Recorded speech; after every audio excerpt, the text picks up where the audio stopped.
बड़ी खबर आपको बताते हैं। ऑनलाइन गेमिंग के जरिए धर्मांतरण की जांच अब एनआईए कर सकती है। यह इस वक्त की बड़ी खबर है। आप जानते हैं गाजियाबाद में ऑनलाइन गेमिंग के जरिए धर्मांतरण का बड़ा खुलासा हुआ। इसके बाद लगातार आरोपियों को पकड़ने की कोशिश हुई और अभी तक की पूछताछ में जो तस्वीर साफ हो रही है उसमें यह उभर कर सामने आ रहा है किस तरीके से ऑनलाइन गेमिंग के जरिए धर्मांतरण का खेल खेला जा रहा था और अब इसी मामले की जांच एनआईए कर सकती है। बाकायदा स्टेप बाय स्टेप अंदाज में गुमराह किया जाता था ऑनलाइन गेमिंग के नाम पर और फिर धर्मांतरण के जाल में युवाओं को फंसाया जाता था। तो अब इस मामले की जांच एनआईए कर सकती है और वैसे भी ये ऑनलाइन गेमिंग के जरिए धर्मांतरण का जाल जो है इसके तार जुड़ते हैं सीधे पाकिस्तान से, क्योंकि इसमें पाकिस्तान के यूट्यूब चैनल्स उनका भी साफ तौर पर इन्वॉल्वमेंट नजर आ रहा था और इसीलिए यहां पर अब इस गेम जिहाद के खिलाफ एनआईए का एक्शन देखने के लिए मिल सकता है।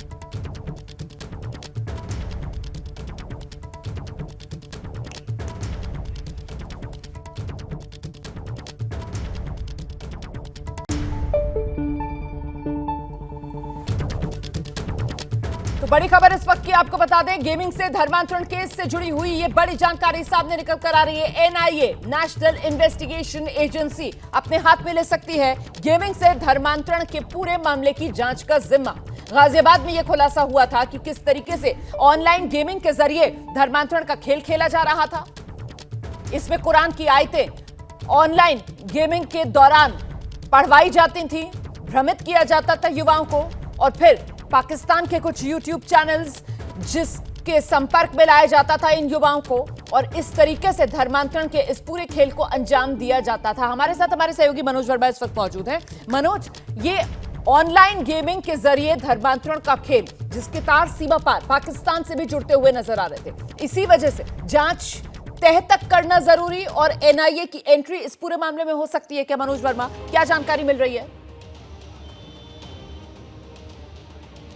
जी बिल्कुल, देखिए आईबी तो इस मामले की जांच कर ही रहा है, साथ ही साथ अब एनआईए भी इस मामले की जांच कर सकती है क्योंकि पाकिस्तान का एक यूट्यूब चैनल है यूथ क्लब नाम से और जो जानकारी हमें मिल रही है उसके मुताबिक डिस्कॉर्ड नाम की जो एक चैट एप्लीकेशन है उसके ज़रिए इन युवाओं को भड़काया जाता था। उस यूट्यूब चैनल के वीडियोज़ इन युवाओं को दिखाए जाते थे और कहीं ना कहीं रेडिकलाइज उन्हें किया जाता था। तो यूट्यूब चैनल का नाम सामने आने के बाद, पाकिस्तान का नाम सामने आने के बाद अब एनआईए भी इस मामले की जाँच कर सकती है। आईबी ने भी लगातार जो अब्दुल इस मामले में गिरफ्तार हुआ है उससे भी पहले पूछताछ की थी। फिलहाल अब्दुल अभी जेल के अंदर है, लेकिन उसके बावजूद उसका जो मोबाइल फ़ोन है उसकी जांच की जा रही है क्योंकि उसने अपने मोबाइल से सभी डेटा को डिलीट कर दिया था। उसको रिट्रीव करने की कोशिश की जा रही है कि आखिरकार ऐसा कौन सा डेटा था जो उसने डिलीट कर दिया था और किन किन लोगों के वो नंबरों को छिपा रहा है। क्योंकि अब्दुल ने अपनी इंटरोगेशन में ये बताया है कि जो दो लड़के हैं गाजियाबाद के, जो दोनों नाबालिग हैं, उनको वो 1 साल से जानता था, 1 साल से वो उनके संपर्क में था और दोनों ही मस्जिद में जाकर नमाज पढ़ रहे थे। जब एक बच्चे के पिता को ये पता चला कि उनका बेटा झूठ बोलकर जाता है घर से और मस्जिद में नमाज पढ़ने जाता है, उसके बाद इस मामले की शिकायत पुलिस को की गई। पुलिस ने मामला दर्ज किया और जब जांच की तो एक बड़ा रैकेट सामने आया जिसमें पुलिस को ये पता चला कि गेमिंग ऐप के जरिए जो युवा हैं उनको भड़काया जाता है, उनको धर्म परिवर्तन करने पर मजबूर किया जाता है और जो गेमिंग ऐप है उसमें जीतने के लिए ये कहा जाता है कि अगर आप जीतना चाहते हैं तो आपको आयत पढ़नी होगी। तो कहीं ना कहीं एक बहुत बड़ा रैकेट इसमें सामने आ रहा है। एक जो थाने का शख्स है शहनवाज उर्फ बद्दो, वो अभी तक फरार है। उसको पकड़ने के लिए गाजियाबाद पुलिस की टीम थाने में ही मौजूद है। लगातार छापेमारी की जा रही है लेकिन उसके घर पे ताला लगा है और खबर चलने के बाद से चैनल पाकिस्तान वाला और ये ऑनलाइन गेमिंग ऐप, इसको भी बैन करने की कोई तैयारी चल रही है?